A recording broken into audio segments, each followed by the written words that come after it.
Looks pretty good. Not bad, but might be better if it was carbon fiber.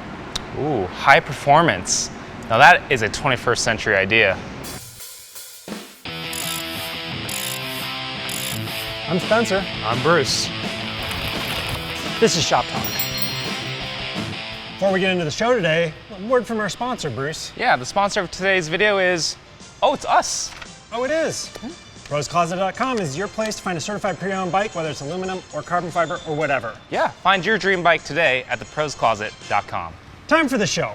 Bruce, frame materials. Aluminum, carbon fiber. What do you think? Well, they each have their advantages and disadvantages. They're different materials. So let's get into it. First of all, what are these materials? So aluminum, obviously it's a metal, and it's become really popular for building bike frames because it's light. It's a third of the weight of steel. Pretty light. Carbon fiber, obviously not a metal, so instead of tubes, you've got these sheets of carbon fabric that's combined with an epoxy or a resin. It's formed into whatever shape you want. It's an aerospace material. I mean, you send people to the moon with carbon fiber.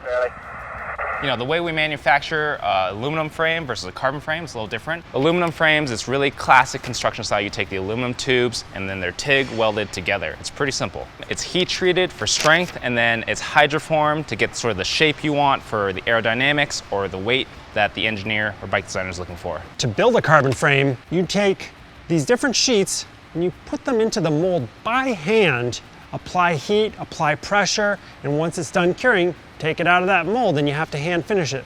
Carbon fiber is very labor intensive, and that's what makes it expensive.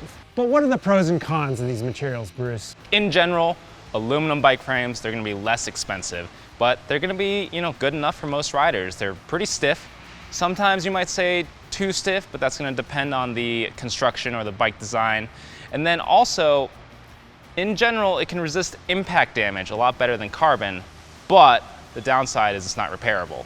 If you crack an aluminum frame or dent it really badly, it's toast. It's also corrosion resistant, so that gives it an edge over some steel frames, wouldn't you say? Oh yeah, totally.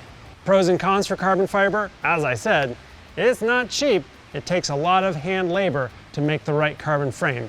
However, it really performs better than any frame material.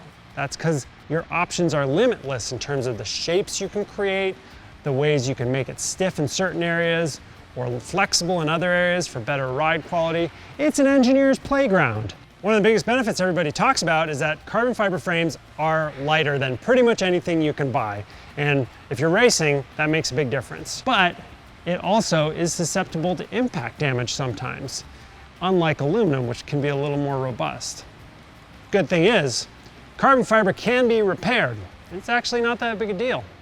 I think we need to sort of help people understand what this looks like a little better, Bruce, because this is all a bit abstract without really seeing it firsthand. Well, I've got an idea. I've been practicing some arts and crafts with my kid. Have you? Yeah.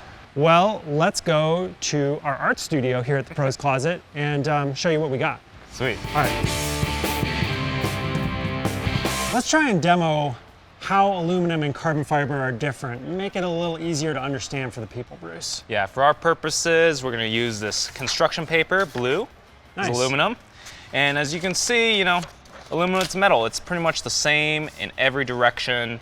When you have an aluminum tube for a bike frame, the only way to really change the characteristics is to make it thicker or thinner, wider diameter, smaller diameter, or change its shape a little bit. You make a little arrow tube like that. Yep. Yep. Pretty simple. But there are limits, though. You can't make any old shape you want with aluminum, because at the end of the day, it's a metal tube, and you only can bend aluminum so much before it starts to fatigue. So, on the other hand, carbon fiber, you have limitless options to how you can orient the fabric, the strands on your tube.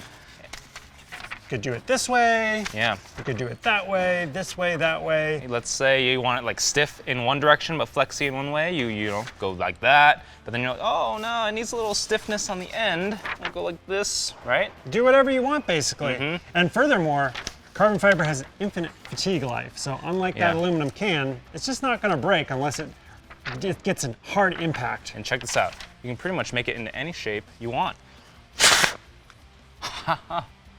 That's not carbon fiber, but whatever. Yeah, it's basically the same thing. But And if you want to see a real live example of the inside of a carbon fiber frame, we've got this right here, but moment of silence. You can see the different layers. You can see how they're oriented in different ways. oh yeah, you can see some Watch fibers out. going this It's direction. sharp. Yeah, don't touch it. I don't Very want to sharp. splinter. Yeah, I know. Very yeah. sharp. But yes, there's infinite number of ways that you can use carbon fiber to make the different shapes of a bike frame. Now, this wouldn't be an episode of Shop Talk without a trip to our museum. What do we have today, Bruce? Well, I mean, if you can't decide between aluminum and carbon, get a little bit of both. Hey, there you go. This is the 1990 race bike that Julie Furtado rode at World Championships in Durango. She won the title that year. And yeah, carbon fiber construction has come a long way over the last 40 some years, hasn't it? I mean, compared to modern bikes, this is pretty primitive. They took, you know, a couple or a few carbon tubes and just bonded them to these aluminum lugs. Yeah, it took Chris Herding, I think, at least probably 3 or so weeks to build a single frame because he had to just get them perfectly aligned and glued in there. It was a very painstaking process. And in fact, we've got a story on the magazine right now about this very bike that goes in depth on the story behind the Yeti C26. Yeah, so be sure to check that out. Well, Bruce, what's it gonna be? Would you ride a carbon bike or would you ride an aluminum bike? I actually choose differently depending on what I'm doing. Oh, Yeah, my connoisseur. Yeah, my enduro mountain bike, it's aluminum. okay, But, you know, my gravel race bike, carbon fiber. fair enough.